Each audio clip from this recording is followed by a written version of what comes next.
کچھ خواتین کسی فوتگی والے گھر بھی جائیں تو واپس آ کر اس طرح تبصرہ کر رہی ہوتی ہیں کہ بیٹی نے تو نیا سوٹ ڈالا تھا، اسے تو دکھ ہی نہیں تھا۔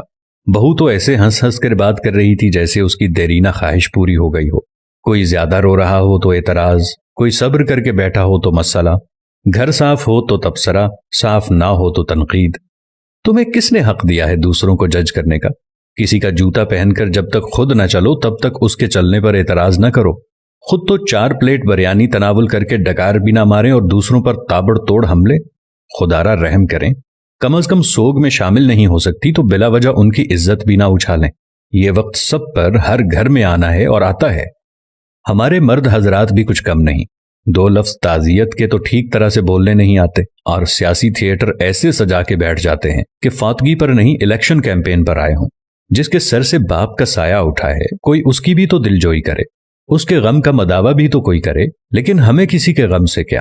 ہم تو رسم دکھاوا کے لیے گئے ہیں۔ ہماری بلا سے کوئی مرتا ہے تو مرے، ہم تو پوچھیں گے کہ بھائی جی کھانے کا انتظام ہو گیا نا؟ کتنی دیگیں بنوائی ہیں؟ 6 دیگیں تو کم ہیں، برادری بھی ہے، محلے داری بھی ہے۔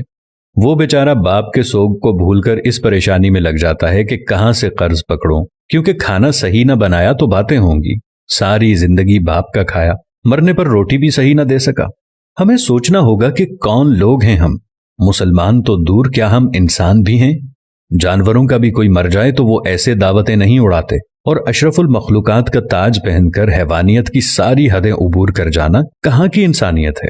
میں نے میت کے گھر میں ایسی آوازیں بھی سنی ہیں، جو دیگ پر بانٹنے میں لگا ہوتا ہے اسے کہا جاتا ہے ذرا پلیٹ میں 4 بوٹیاں زیادہ ڈال دینا، وہ داماد بھی آیا ہے تو اسے کھانا دینا ہے۔ وہ بیٹی جو ماں یا باپ کی میت پر رو رو کر ہلکان ہو رہی تھی، جیسے ہی جنازہ اٹھتا ہے تو وہ سارا غم پسے پشت ڈال کر کھانا تقسیم کرنے میں لگ جاتی ہے کہ سسرال والے بھی آئے ہیں، انہیں کھانا نہ ملا تو ساری زندگی باتیں سننے کو ملیں گی کہ تیرے باپ کی میت پر تو ہمیں کھانا بھی نہیں پوچھا کسی نے۔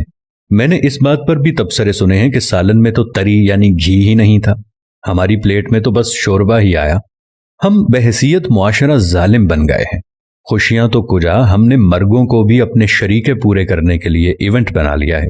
جب میں کہتا ہوں الہی میرا احوال دیکھ، حکم ہوتا ہے بندے ذرا نامہ اعمال دیکھ۔ کچھ سوال آپ کے ضمیر کے دروازے پر چھوڑ رہا ہوں۔ کیا ہم فطیدگی کے کھانے کا بائیکاٹ نہیں کر سکتے؟ کیا ہم بھوک لگنے پر بازار سے کھانا نہیں کھا سکتے؟ کیا ہم گھر میں ایسا اصول نہیں بنا سکتے کہ خاندان میں کوئی کسی کی فوتیدگی پر نہیں کھائے گا؟ سوچئے گا ضرور۔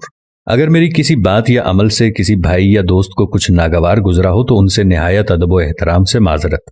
اب یہ ہم پہ ہے کہ ہم اس بات کو آگے پھیلاتے ہیں کہ محض ایک ویڈیو دیکھ کر گزار دیتے ہیں۔ بات مناسب لگے تو ایک لمحہ ضائع کیے بغیر شیئر کر دیجیے گا تاکہ اصلاح کا یہ سلسلہ جاری و ساری رہے۔ جزاکم اللہ خیر۔